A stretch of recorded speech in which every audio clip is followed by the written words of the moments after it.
If you're looking for a complicated watch to beat all other complications, perhaps you'd consider a tourbillon. Bold, dramatic and more fiddly than inserting an HDMI lead without looking, it's surely one of the most impressive visual displays of high watchmaking. And the perpetual calendar, with its ability to tell you your precise location in time for many, many decades without adjustment, is surely one of the most staggering feats of microengineering achievement. How about this little Cartier then? It seems tame, but looks can be deceiving because inside it hides the most incredible complication ever made.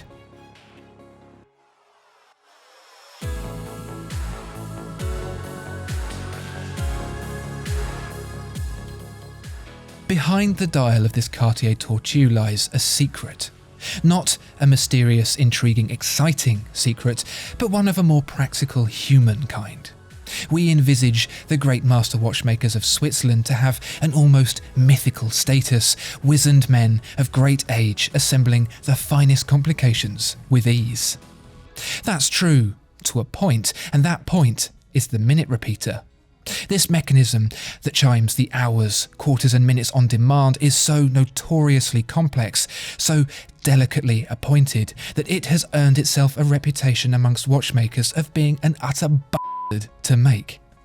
In fact, watchmakers at Jaeger-LeCoultre have dubbed its vertically stacked variation of this mechanism the Infernal Tower because it is so difficult and so frustrating to construct. So, how can such an unassuming little watch be such a tremendous pain in the backside?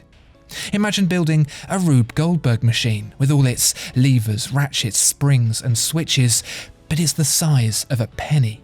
It's a mechanism of over 100 parts that all have to operate to tolerances of fractions of a millimetre.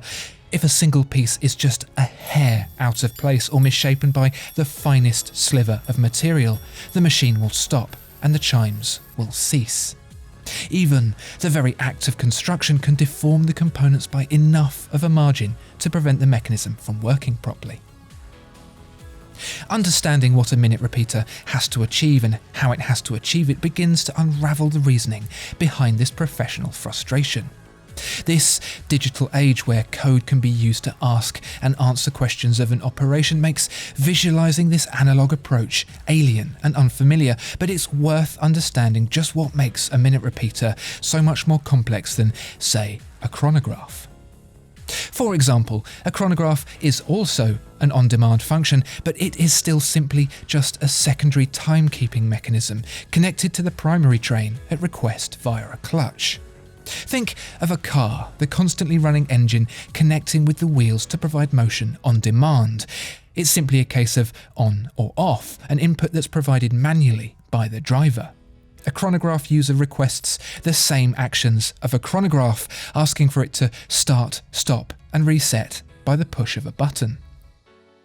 A minute repeater advances this decision-making process a step forward, taking an input and accomplishing a calculation. With a chronograph, the user's request generates the same response every time. With a minute repeater, it is always different.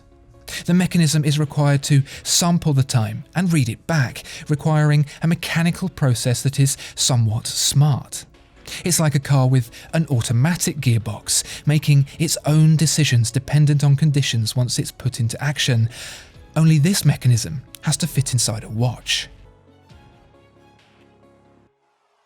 But that's enough fluff. How exactly does a minute repeater do what it does? How does a pile of 100 parts have the brains, when assembled, to do what it took me the first 6 years of my life to learn and read the time? To be honest, the complexity is so great that to understand the whole is the work of a lifetime, such as the number of systems at play all at once, but we can at least break down the major elements of the minute repeater and attempt to bring clarity to them. The major aspect of the minute repeater is the sampling mechanism itself, the elements that read the time and report it to the chiming system.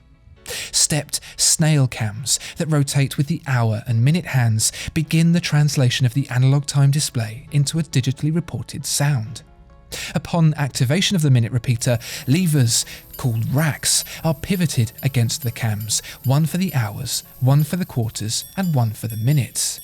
The steps in the cams allow the tips of the racks, known as beaks, to fall within varying degrees of the centre of the cam, with each step corresponding with a specific time. As the rack resets, a row of teeth on its opposing side trigger the chime one by one. So, the closer to the centre of the cam the rack gets, the more teeth on the opposing side return past the chime, the more chimes are sounded. This happens 3 times. Once for the hour, whose cam has 12 steps, 1 for each hour. Once for the quarters, whose cam has 4 steps, 1 for each quarter. And once for the minutes, whose pinwheel-shaped cam offers 4 quadrants of 15 steps to cater for the minutes between the quarters. And this is only the beginning. What you've got to understand is that everything we've just discussed thus far is the very barest bones of the minute repeater mechanism. We still need to cover how the mechanism powers its timing, regulates itself, stops itself from jamming and prevents misuse, all aspects that have been addressed within this minuscule space.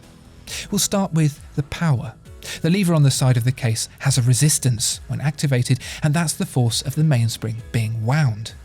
And not the main mechanism's mainspring, no. The minute repeater is such a power hog that it gets a mainspring all of its own. And then, to regulate the timing of the mechanism to prevent it spilling all its chimes at once, is the governor.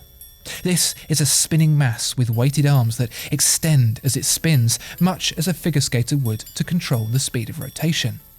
Then there's the surprise piece, so called for the speed of its appearance when called into action. The surprise piece hides between the quarter and minute cams, which turn continuously, unlike the hour cam, which is driven in increments, only popping into action to extend the very topmost step between quarters to prevent the rack from slipping and falling back onto the step previous. And then there's the all or nothing piece, a sprung lever that blocks the minute repeater mechanism until the lever has travelled its complete distance, and also whilst the minute repeater is in action. All these processes occur in sequence, perfectly every time. Never mind trying to make one, just talking about it is making my brain hurt. The old adage, never judge a book by its cover, has never been more apparent than with the minute repeater. It's a monumental undertaking, an incredible mechanism, and a complete pain in the backside to work with. To enjoy the clear and sweet chimes with perfect accuracy is nothing more than the slide of a switch for the user. For a watchmaker, however, it's a lifetime of learning and one massive headache. Discover more exceptional watches at watchfinder.co.uk. If you enjoyed this video, please like and subscribe. If there are any other watches you'd like to see reviewed, please let us know in the comments below.